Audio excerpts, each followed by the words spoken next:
یہ چادر اور یہ قبے اور گنبد اس لیے نہیں ہے کہ تمہارے ملاؤں نے بند کیے. تمہارے ملا کا عمل کوئی حدیث نہیں ہے. کہتے سعودیہ میں نہیں ہے, سعودیہ میں نہیں. سعودیہ بخاری کا نام ہے کہ مسلم کا نام ہے کہ قرآن کا نام ہے؟ سعودیہ کس کتاب کا نام ہے؟ تم سعودیہ پر ایمان لائے ہو کہ اللہ رسول کی باتوں پر ایمان لائے ہو؟ کسی چیز کے ناجائز اور جائز ہونے کی دلیل قرآن و حدیث سے لی جائے گی, نہ کہ یہ کہ سعودیہ میں نہیں ہے. تو سعودیہ میں تو تھیٹر بھی کھل گئے, سعودیہ میں شراب بھی پی رہے ہیں, سعودیہ میں عیاشیاں بھی ہو رہی ہے. وہاں کے شیخ رنڈیوں پہ کروڑوں روپے لٹا دیتے ہیں. 50 ویڈیو میں دکھا چکا ہوں ان چیزوں کو. وہاں پہ تو وہ فیشن شو بھی ہو رہے ہیں, ننگی ٹانگوں والی لڑکیاں ننگی ٹانگیں لے کے ریمپ پہ گھوم رہی ہے. تو سب سعودیہ میں ہو رہا ہے صاحب آج کل. تو اس کو بھی دلیل بنا لو کہ سعودیہ میں ہو سکتا ہے تو اب تھیٹر جائز ہو گئے, فلمیں دیکھنا جائز ہو گیا, ناچ گانے جائز ہو گئے, شراب پینا جائز ہو گیا, رنڈیوں پہ نوٹ نچھاور کرنا جائز ہو گیا. تو سعودیہ کوئی قرآن و حدیث نہیں ہے. یہ ابو جہل ہندوستان میں پیدا ہوا تھا کہ سعودیہ میں؟ کہاں ہوا تھا؟ ہندوستان میں؟ سعودیہ میں تھا نا ابو جہل. ادبا شیبہ ابو لہب سعودیہ میں تھے نا. یہ کون تھے؟ مسلمان تھے کیا؟ منافقین کہاں تھے بھائی؟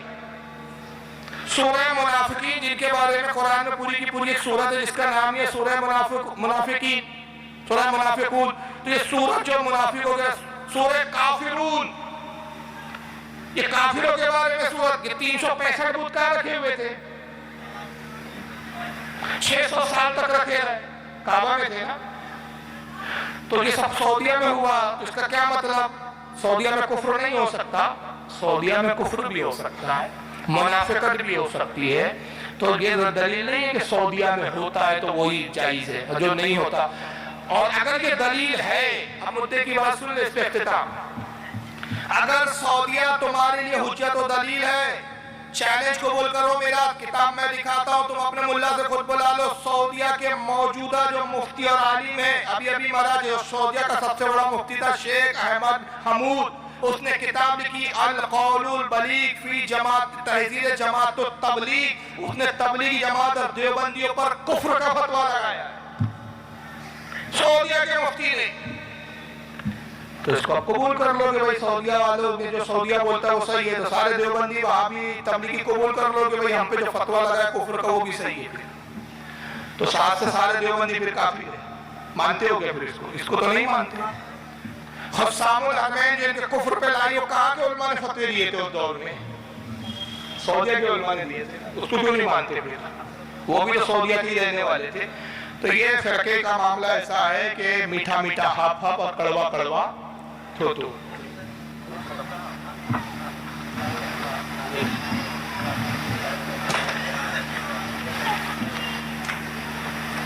اچھا ایک آخری سوال پر اس پر پھر اس کے بعد صلاۃ والسلام اور جلسے کا اختتام ہوگا. جتنا وقت میں لیا آپ سے اور آپ کا شکریہ ادا کر لوں گا کہ اتنی دیر تک آپ دل جمعی کے ساتھ بیٹھے. غالباً 9:30 بجے سے میں نے شروع کیا ہے, 1 بج رہا ہے. کتنے ہو گئے کہ مرنے کے بعد پیر فقیر اولیاء کوئی کام نہیں آتے. تو ایسے شخص کے بارے میں کیا حکم ہے؟ ایسا شخص انتہائی بدبودار گوبر ہے, بو ہے, پاخانہ.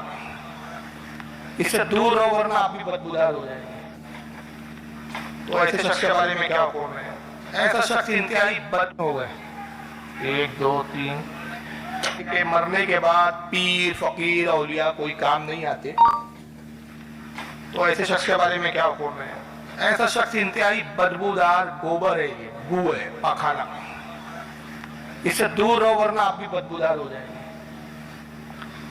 یہ اخبار الاخیار ہے. غوث پاک کا بھی انتقال کر چکے ہیں نا. اور چھپی کہاں سے ہے؟ میں نے بتایا دیوبندیوں نے چھاپا ہے. دیوبندیوں نے ہی چھاپا ہے, دیوبندیوں کی مولویوں نے اس کو ترجمہ کیا ہے. یہ سنیے خود شاہ عبدالحق محدثی سے دہلوی 550 سال پہلے کے بزرگ کیا کہتے ہیں. ان کو زیادہ سمجھتا تھا کہ آج کے پاکھنڈی ملا کو زیادہ سمجھتا ہے. یہ غوث پاک کا قول نقل کرتے ہیں, ذرا سنیے کیا نقل کرتے ہیں.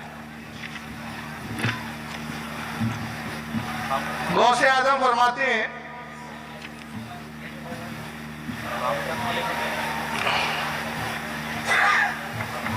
سنیے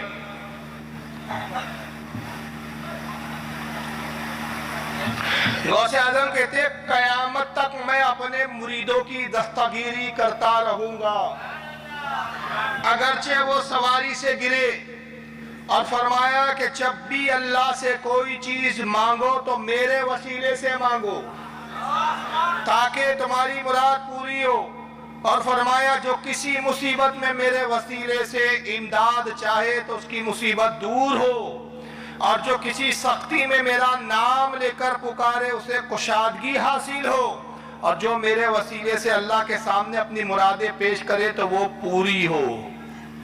یہ لکھنے والا کوئی بریلی کا مولانا ہے، اعلیٰ حضرت نے لکھا یہ بات نہیں، لکھنے والے شاہ عبدالحق مودودی سے دہلوی، اور شاہ عبدالحق مودودی سے دہلوی سے بھی بہت پہلے حضرت امام عبداللہ یافعی نے اپنے کتاب قلائد الجواہر میں یہ بات غوث پاک کی نقل کی، اور ان سے بھی پہلے حضرت ملا علی قاری نے اپنی کتاب نزہۃ الفاتر کے اندر اس کو نقل کیا، اور ملا علی قاری سے پہلے چلے جائیے حضرت امام ابو الحسن شتنونی رحمت اللہ علیہ نے اپنی کتاب بہجت الاسرار میں اس کو نقل کیا۔ بڑے بڑے محدثین نے غوث پاک کے اس قول کو نقل کیا۔